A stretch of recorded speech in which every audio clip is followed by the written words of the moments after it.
Welcome back to this final session of this corporate governance conference. It's been a long day, but I think we're here facing a fantastic panel of speakers who have many years of experience in the business world, in boards of directors, and I'm sure that they will shed, I would say, very interesting and insightful light on the issues that we have been discussing today. And I think that part of the goals of this conference is to bring the experience of corporate governance in practice also to the world of academia. So we're looking forward to a fantastic panel. We understand that corporate culture, also corporate culture from a governance perspective, has many different dimensions that we have been touching upon and exploring in some depth during the day. And now it's a time for very experienced CEOs and board members to help us think more about the corporate culture and its role in corporate governance. So we have Helena Herrero. Helena is the president of HP for Southern Europe. She has many years of experience in very senior executive positions at HP. She's been working on many changes in the company worldwide and also at the European level. And she's also a board member of different, both for-profit and non-for-profit companies. So, Helena, thank you very much for being with us today. A pleasure. And we have Gildo. Gildo is the chairman and CEO of Zegna, the Italian fashion firm known worldwide. And he comes from a family that has been in business for 110 years. 12. And 12 years, sorry, I'm very sorry, 112 years. It's a very important detail, 112 years. So it's a family business. And we'll ask Jill about what happens with a family business with very deep values and very strong culture when this firm goes public, which is the case of Zegna back in December 2021. So thank you, Gildo, for being with us today. I want to say hello and give a warm welcome to Juan Pujadas. Juan is online, based out of New York. Juan, thank you very much for being with us. Juan is... My pleasure. Very good, Juan. Great to see you and great to be able to listen to you. Juan has had a very long and distinguished career at PwC. He became the global CEO for the consulting business of PwC. And about 4 years ago, he was asked, and perhaps he can give you some additional details, to become a board member of Wells Fargo, the US retail bank that had a huge corporate crisis. And Juan had already many years of experience in working with boards of directors, being at the board of PwC, and would love to hear his experience on how culture, gets ingrained in a company and how you can change and improve the quality and the depth of your culture. Thank you very much, Juan. Juan is also a board member of other companies, UST Global and other companies, also a number of non-for-profits. So he will help us a lot think about these dimensions. Finally, we have Juvencio Maeztu here. Juvencio is the deputy CEO of Ingka, Ikea. Ingka, as you know, is the retail company of Ikea. Ikea is a large, very important group, but the company that actually does business and deals with customers is the company that Juven leads. Juven is also a member of the supervisory board of the company.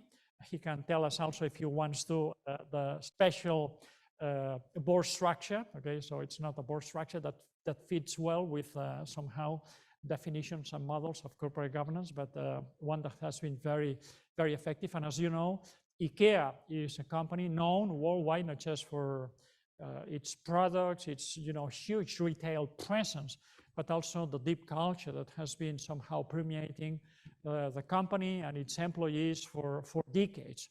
So we are here with a fantastic panel, and I would like to start asking Helena Helena, I have heard you many times explain the culture, the HP way, the HP culture. Tell us why this culture is special and in which ways it makes the company move forward. Well, good afternoon, and thanks, Jordi, for inviting me to be here. And honestly, what a panel! I mean, I'm sharing with. I would say, I mean, I've heard today just before presentation. I mean, defining a culture is something very difficult because it's like in a personal, you know, it's the personality. I always say culture is values in action.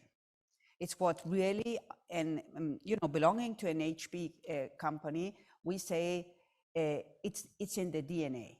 It's in the DNA of the company. It's how people, officially, non-officially, it's how decisions are taken. It's how we do things. And that is fundamental. We always say that when people come into HP, you know, it's not so easy at the beginning because a lot is done. It's a culture very much centered in people, in trust and respect, in integrity, in understanding the power that a person has, giving them empowerment, development, flexibility, agility. Think that we do things and we grow together. We think that we can bring a contribution. We know that we sell technology to people, but it's important what the human being, what the person brings in. When I say this, could look very obvious, but honestly, this is what really holds the company, binds the company. In 1939, when the founders, Bill and Hewlett, we were, I remember I used to have a book that was called The HP Way, the managing by objectives. Today, everybody calls managing by objectives, that managing by walking around. I mean, in the hybrid world of today, this becomes fundamental. So the essence is a culture that adapts, that understands, and that fosters that people can bring the utmost. We say it's the HP family, and it's true that it's inside the employees, but it's the whole ecosystem. It's our partners, our customers. That is what it holds for it. I think the innovation, and we have the best example here in Barcelona with probably the largest center around the world outside of the US in what is innovation. When you feel that you have a contribution and people feel that their contribution, that is important. It's a culture that is evolving. Now, everybody talks now about the ESG, and I've been listening about it. And for me, I've been 40 years in this company. So I think I understand the culture. We've always thought about social responsibility, about the impact companies have in the world and society around, about the evolution that in very difficult moments like COVID or like different crises that we've gone, how can we help there? So I think it's something that is a competitive advantage. It's fundamental for attracting and retaining talent. It's fundamental for human capital, which honestly, as Peter Drucker used to say, culture eats strategy at breakfast. It's true. It's true. You can access capital, you can copy or replicate a strategy. It's very difficult to really copy a culture there. It can be an asset, it can be a risk. I have the fortune to belong to a company that has a very, very strong culture. And I see it with passion because I think that's the main reason I've been 40 years here. It's culture. Thank you, Helena. Gildo, I would like to help us reflect a little bit on the role of cultures. You feel it at Zegna, and you've been working with Zegna for many years now. And a number of values that have remained the same, a way of doing things at Zegna, of innovating, of creating new products, etc. And how the fact that you have become a public company this has been somehow changed a little bit or reinforced or managed with different mechanisms. Can you share with us some of your reflections on this? No, thank you. Thank you first to invite me to this interesting session that is becoming key since we are a public company and we are still rather fresh in New York. We ran the IPO in December of last year, and so we are learning. So I think that this subject is quite interesting. It's very easy. We remain very much related to the family unity and to the value of the founder. And I think that this is key, not only for future generation, but to the way we run the business and to the way we keep the management together.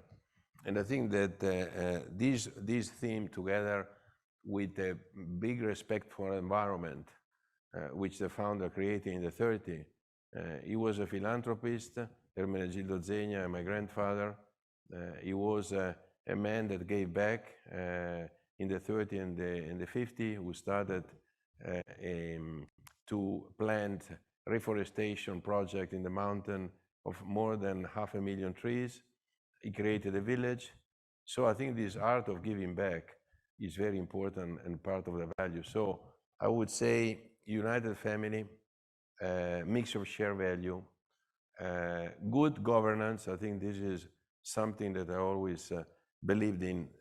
You remember, I've been serving with you 15 years, and I think that the role of the independent, the role of committees are very, very important. However, in running a study, an analysis with McKinsey recently, we decided to go for a study in diversity, equality, and inclusion. And we had 5,000 responses. And I wanted a factory worker, as together with the sales associate in the store, be part of that. And I think it's a very interesting study. And they showed me a slide of longevity. And they mapped what longevity means. And we are pretty longevity company, more than one century old. And I think that they came up with 4 characteristics, exactly, which they mapped here, and which I couldn't agree more. One is ambition, and I think that the important is not to lose the ambitious ethos of the founder. So I think that this, the entrepreneurship, the giving back factor, the care of the environment, I think is very much part of the ethos. Clear purpose, I think that is means transcending the organization to be kept alive through decades, going beyond the mere shareholder value creation. And I think that ESG, I mean, has a lot to do with that. And I think that we are profound believer in the sustainability world. I think we are one of the few companies that is capable to trace the raw material. We have traceable wool, we have traceable cashmere. That means we know the name of the farmer that produces that particular raw material, and I think it's very, very important. The third factor for longevity, I think, reinvention and innovation. Don't stay still. So I think we have a word in Zegna, a motto more than a word, that each generation should build a floor of the house. And I'm the 3rd generation, and I think the 4th generation is now with me, and I think has been part in rebuilding the rebranding of Zegna, which we coincidentally it happened in parallel with the IPO. I mean, we decided that, and I bring in the board judgment, because really we were supported by the board culture and also governance. We decided we had to change the perception of the brand from a tailoring brand to a luxury. And I think that meant a kind of a transformation of the culture of the company, literally from the store to the designer to the factories. And I think that this was a big transformation in which management worked with board and had to retransform. So this reinvention of innovation, I think that it's something that keeps alive. And the fourth point, probably the most important one, obsession for talents. I think there is no company and no future of the company without the belief in talent. And I think that it's our responsibility to nurture talent. And I must tell you, the IPO has made us more attractive. I think that the rebranding of Zegna has made us more attractive and has made us more diverse. I'm very proud to say that I'm hiring more women than men, finally. Not only in the store. It means that we're becoming kind of more feminine in a way, which is good. The lifestyle is becoming. And I think that this new look that we came out is very unigender. I mean, I can wear it, you can wear it, and I think that's what it is. So, true belief in the value of the founder, but with the modernization factor and with the right talent. I think these are the three ingredients of our corporate philosophy. Regardless of whether we are public or not, that's secondary. The fact that you are public, it adds even more responsibility and pressure, which we'll talk about later, pressure to management. Gildo, we'll come back to this, Zegna going public, but I think your initial remarks, I think, are very clear and very, I think, insightful for understanding the role of corporate culture and values in this conference. So let me ask Juan. Juan, you have many years of experience in both working as a board director and advising boards of directors, and you've seen many transformation processes, and you've been helping recently Wells Fargo and many other companies from the inside.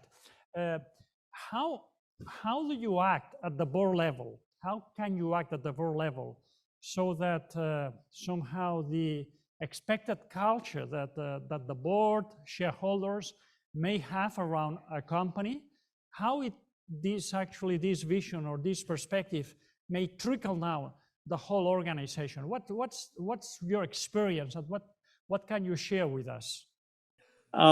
Your question's a very good one. I think it's been said by the other panelists, that getting it right is about having, a set of values, having a purpose, having, the cultural organization to line up behind that, and then being accountable, for when it works and when it doesn't work.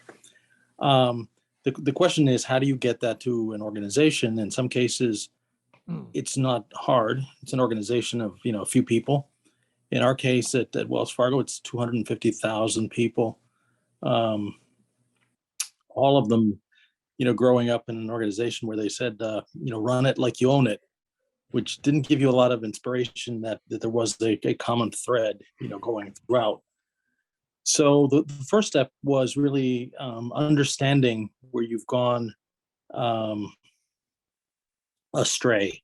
So you had a vision of how the organization was constructed and how it operated, but it's somehow not doing that or not operating that. And that's a very, very challenging,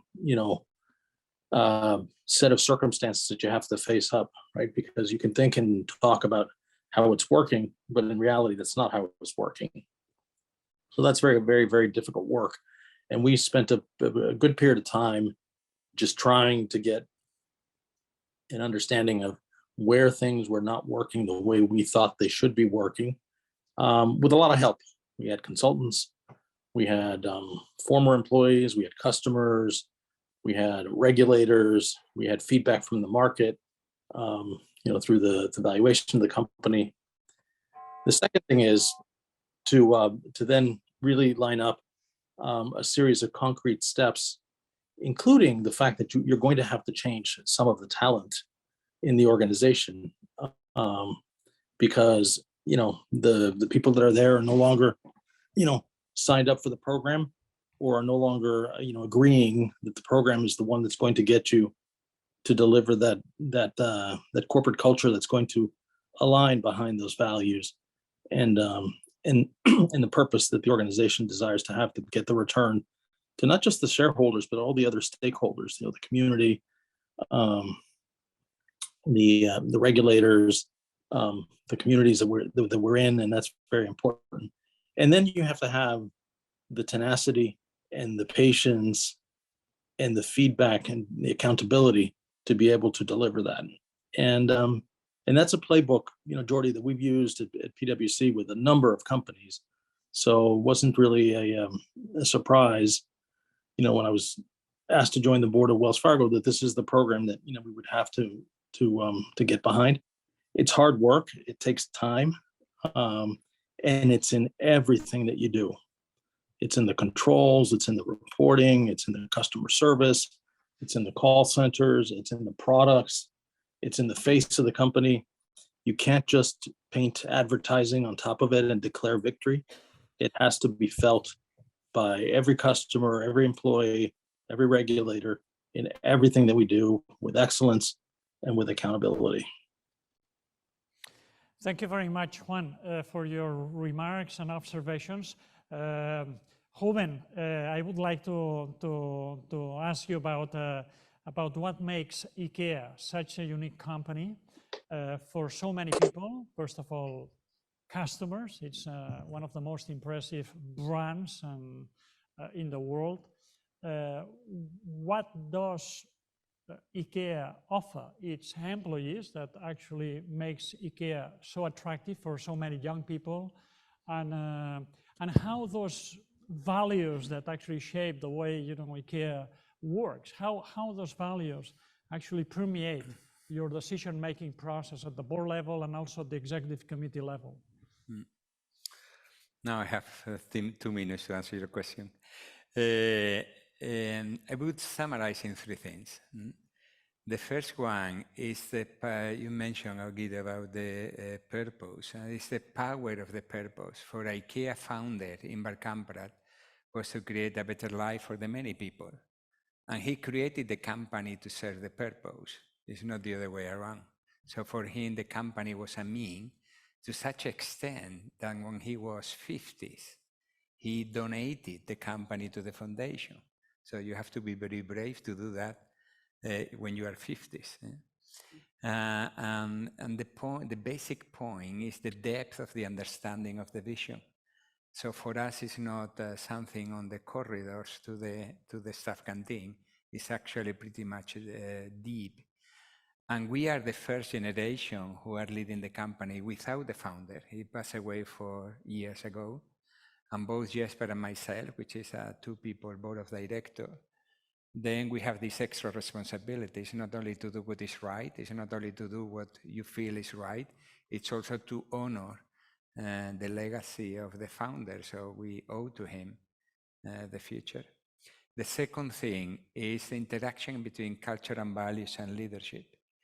Because culture and value is pretty deep, but at the same time it has to evolve.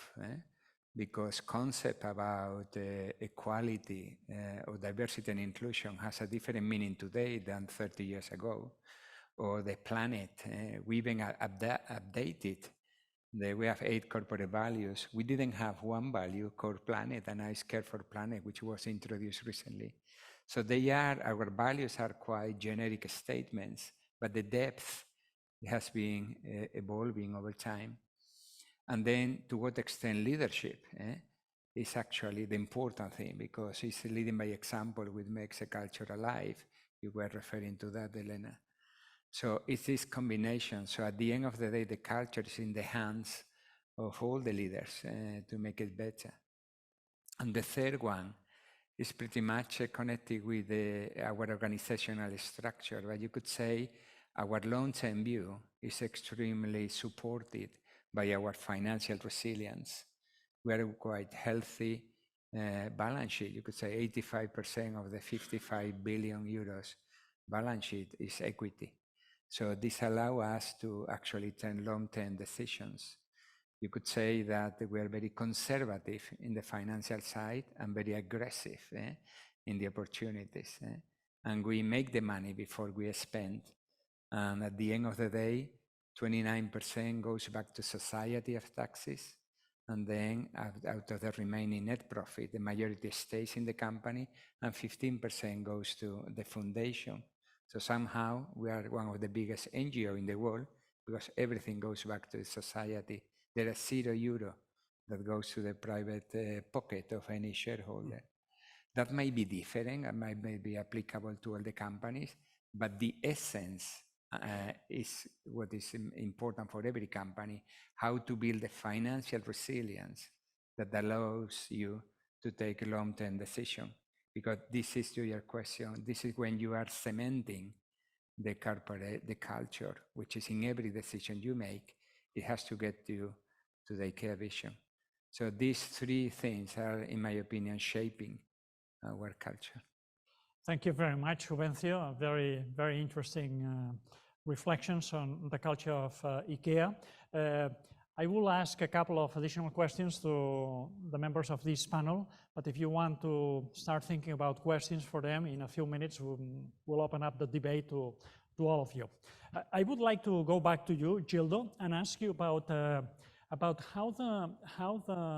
somehow the culture of the company and the culture of the values has shaped the culture of the board of directors.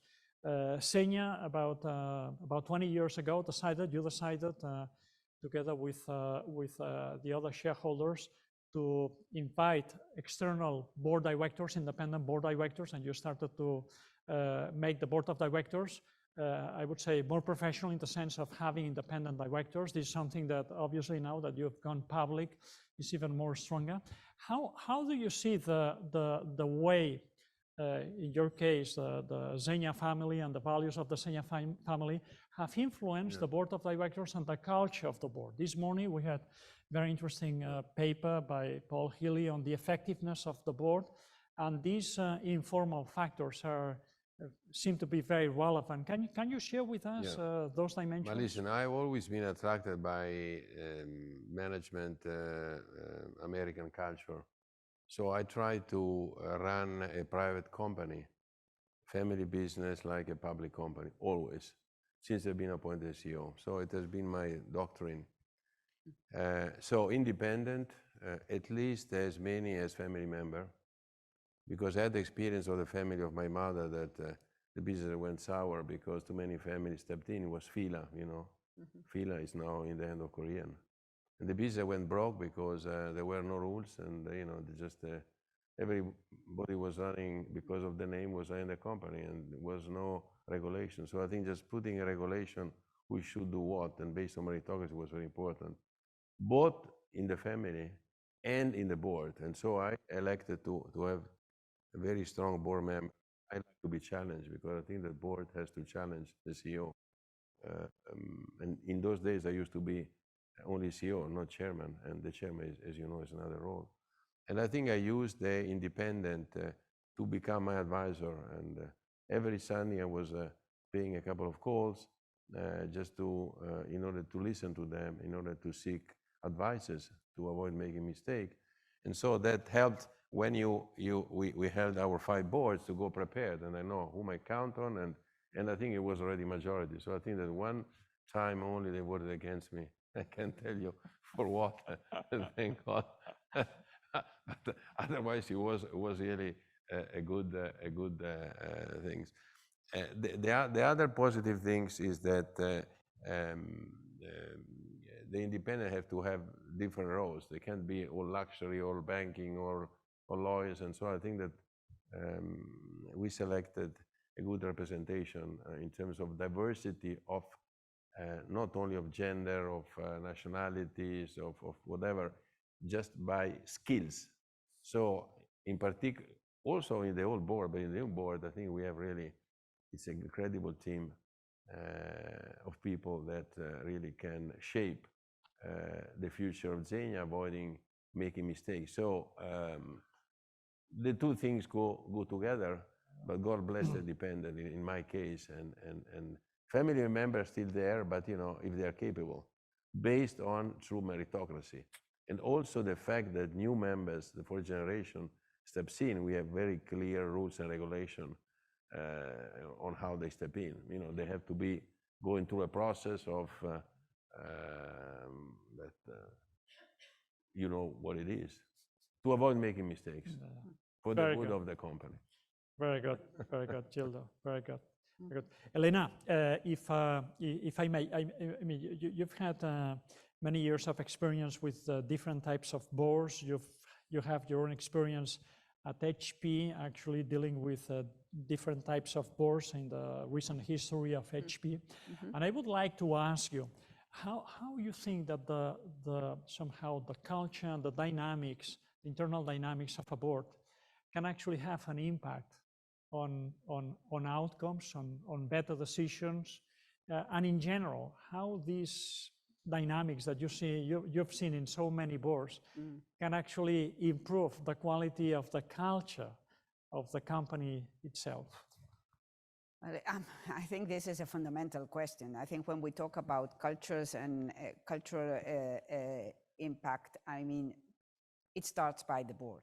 Let me be very clear, because if we oversee and you know how the strategy, the operations, the management, the talent, but also, and I say this today, of the risks that we have, I mean, boards need to start to think about what does it mean, what are the main ones. So when I think about in the different boards, but also in the company where I belong to, is it's fundamental that what we say at HP, we walk the talk.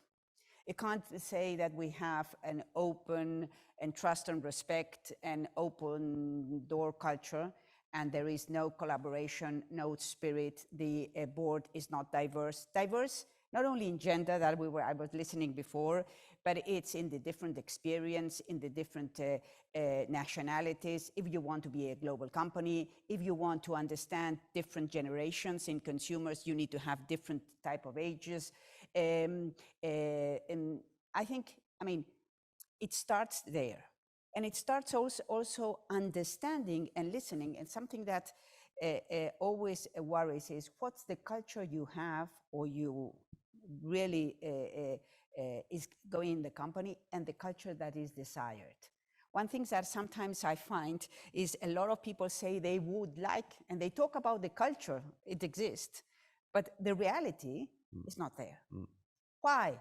There are a lot of reasons, and we can talk about it. It's how you operationalize in the senior management. So for me, boards need, and I say boards and chairman, starting there, but it goes into what you operationalize day to day. It's in the senior management, it's in the CEO, and it's an open dialogue. It's two ways. It's listening, it's asking the right questions, it's giving advice, not doing because culture is not tactical. Is strategic. And this is what some people do not understand. You don't change your culture in one day. Now, when you really change and it's not an asset, it becomes a risk, it takes time.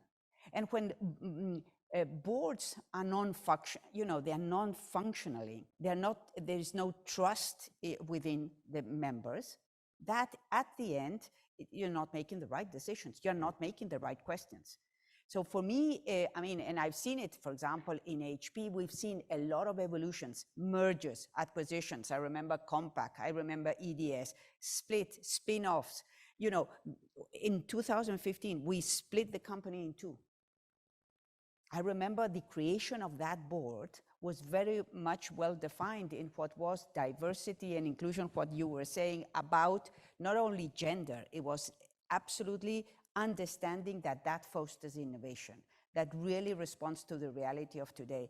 So for me, that is fundamental. I mean, it can't be. It's a road. It's a motorway of two ways, and it's with the leadership.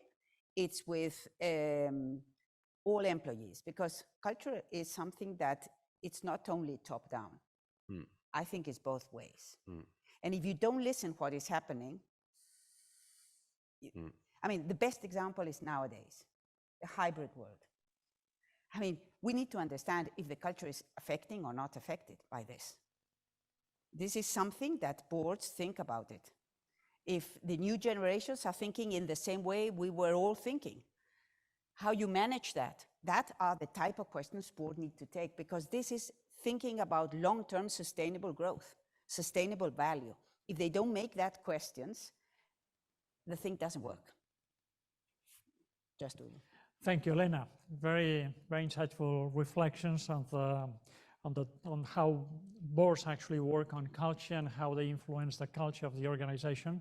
Juvencio, let me ask you about how you and the executive committee and the board actually take into account the values related with your employees, okay, and you have a fantastic HR policy and have a very high retention rate, and also the values related with customers. How those set of values, how do you play with them at the executive committee level and also at the board level, and how important they are when you make decisions, strategic decisions, you know, to buy another company, to integrate another company, to integrate vertically even deeper, because you are very vertically integrated.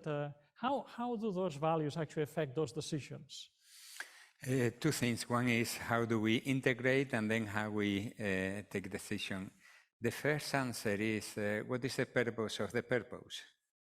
Why do we want to have a culture in the company? And we clarify internally 3-4 years ago, what does good performance look like? Why do we have a culture? Why do we have how do we integrate that? And we came with the 4 dimensions of the way we call value creation goals that I will mention, and that connected quite quickly to the entire organization. It has been one of the easiest, if not the easiest change we have done. We are 170,000 people, and it went quite quickly because we clarified that it's about creating value for customers. We said better homes for customers. Then it's about better life for people, and people is employees, is value chain, and also is communities that we touch. And then we said better planet for all. And also we said better company for the long chain that can create value. And when we have clarified that this is the way we want to evaluate your performance, then this has taken off in the company. I was last week in Berlin, meeting a group of young potentials, 100 people that we want to fast track. They are 22, and in 3 years we want them to be director of store manager, which is the backbone of our business. And then one guy said to me, he's 22, he said, the day I cannot stand behind the product we sell, I will quit. It was quite powerful statement. And that's why we have clarified the 4 dimensions. And then by doing that, the next step is how do you integrate? How do you avoid dilemmas? Because I don't know, for example, in the climate part, I don't know anyone who wants to destroy the planet, but I know many people who are lost. If this is good for the planet or the wallet. And then you find a lot of dilemmas in the decision making. How can you integrate that? And that's why we have worked massively in having the right standards, the right policies, the right rules, the right way to evaluate decisions, and more importantly, which is extremely needed in the future, how can support our leaders with a moral compass to take decisions? Because society is getting very polarized, and it's a roller coaster of geopolitics, inflation, supply chain, moral dilemmas. So how can you equip your leaders to deal with these dilemmas, and what is the moral compass to guide on this decision? Because these decisions are making the culture a living reality or not. Thank you, Juvencio. I would like to ask Juan, in your experience in different boards, some of them family businesses, family-owned businesses, some of them public companies with a diversity of investors, shareholders, many institutional investors. How sitting in any of those boards, and when you have to deal with those investors, those shareholders, being family businesses, family offices, or being institutional shareholders or other asset managers, how do you discuss those dimensions of culture? And do you see any difference between, let's say, family businesses and public companies in this respect? The short answer is yes. We talked about a purpose and values. That doesn't mean that every company has to have the same purpose and the same values. different companies, have different stakeholders, and therefore, they're built for a different purpose or they have different values. But I think one rule applies to all of them, Jordi, and that is in the best examples that I have seen, every major decision, and I think Helena touched on this, the board is not there to run the company. The board is there to provide oversight, to ask the questions about whether the company is keeping, and consistently to its purpose, whether it's driving, in a way that is achieving the, implementing the values, whether it's, executing the strategy. But one thing that is very, very important is that you constantly come back and that you ask the question, if we are going to do A, how does that relate to the values and to the purpose that we have as a company? Because at the end of the day, the board is the custodian. It's what holds that, with integrity. And so I found very, very, very good that companies ask those questions, and that guides then whether or not an acquisition is made, or whether a change in compensation is made, or whether exiting a market, exiting a country, exiting a product line. So something that's really strategic. How does it relate to the purpose of the company and the values, in how we do things, what we do and how we do those things. So. Thank you very much, Juan. So it's time to open up the debate to the participants of the conference. So feel free to. So here, Paul.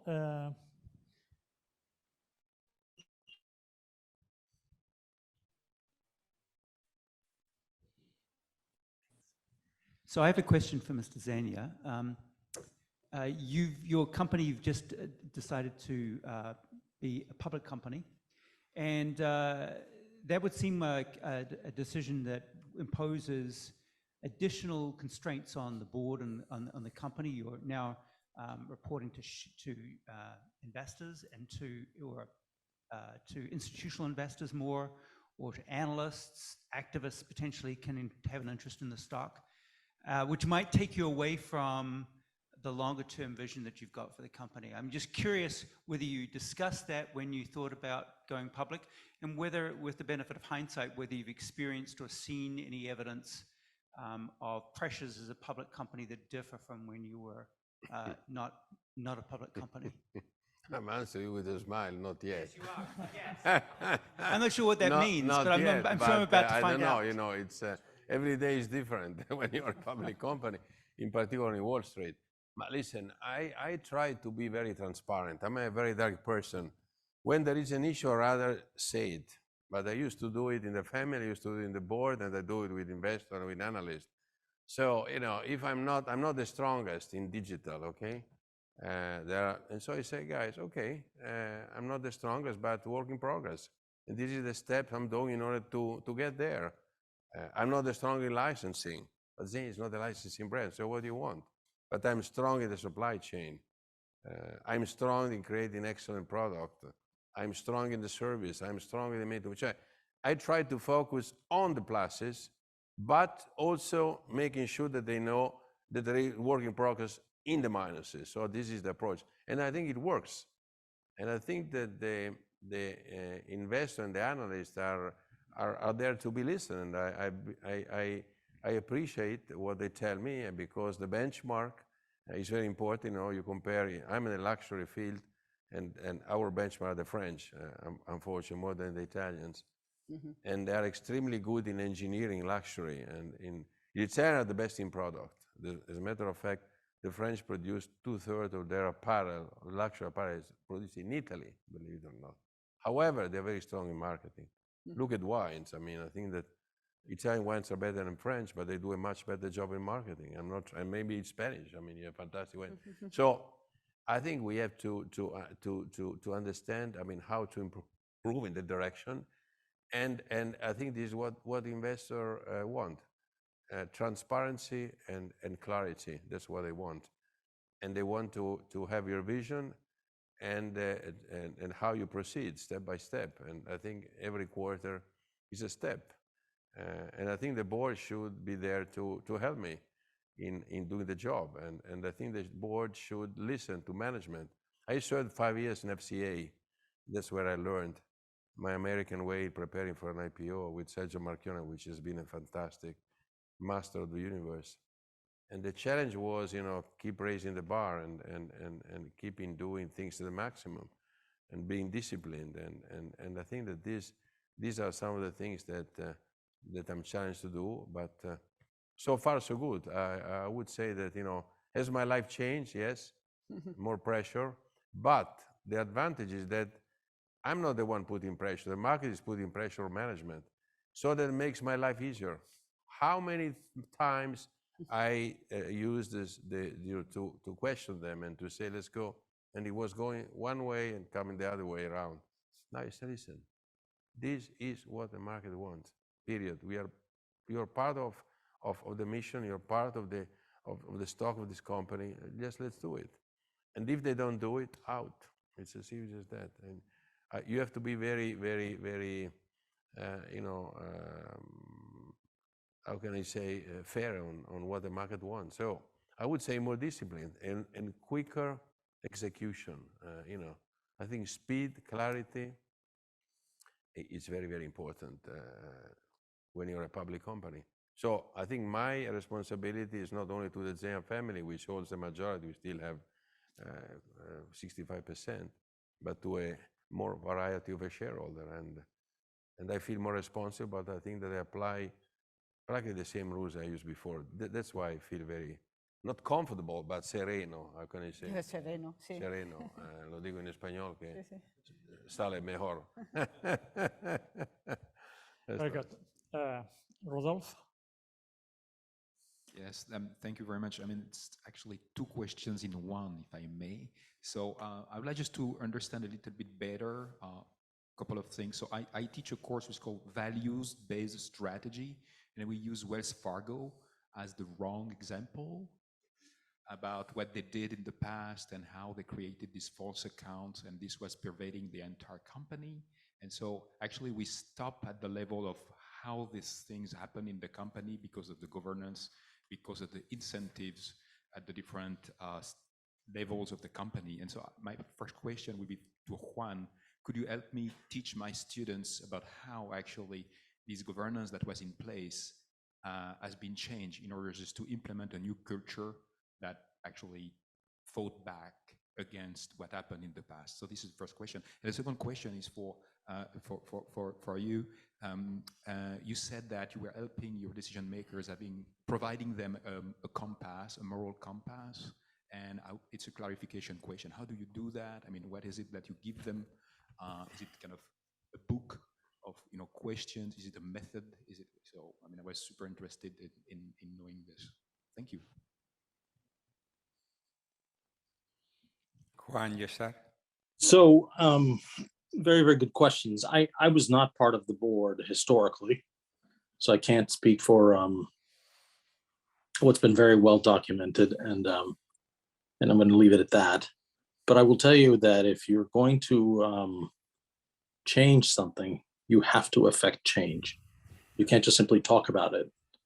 And so what has changed at Wells Fargo, in the 5 years or so that I've been on the board, and I said these things take time. They don't just simply happen overnight. As much as you want to move very quickly, but we have a complete change of the operating committee, which is the top level governance structure of the company. So that's the C-suite, and direct reports. We have changed, I would say probably 85-90% of the board is different. If you then go levels -1, -2, -3, 75% of that has changed in the company and has been brought in with new, going on to your second question, new techniques in terms of how goals are set, how people are paid, how the products have been simplified, how the governance translates into the operating procedures of the company. So it's a very, very radical transformation of a company that's, 150 years old. And so it's not like you just simply, blew it up and started again. It's also a company that is a product of many, many mergers and combinations, in some cases affected, in some cases just put together and left to its own devices. So very, very, very hard work that has been taken, with leadership from the senior executives and the advice and the, concurrence of the board, but in a very deliberate way through all the levels of the organization. And as I mentioned earlier, with 250,000 plus employees, this is a company that has the most, retail customers in banking in the United States. Banks, a significant number of the population. So it's not a small change that you're affecting, but it's been done by big transformation with a very clear sight of where we wanted to get to in terms of those values and our purpose in making, life better financially for our customers. Thank you, Juan. Yeah, to your question, I think it's action speaks louder than words. And then I will mention examples. Do I try to say that we are perfect? No. But the important thing is that you apply not only common sense, but deep values when you are facing decisions.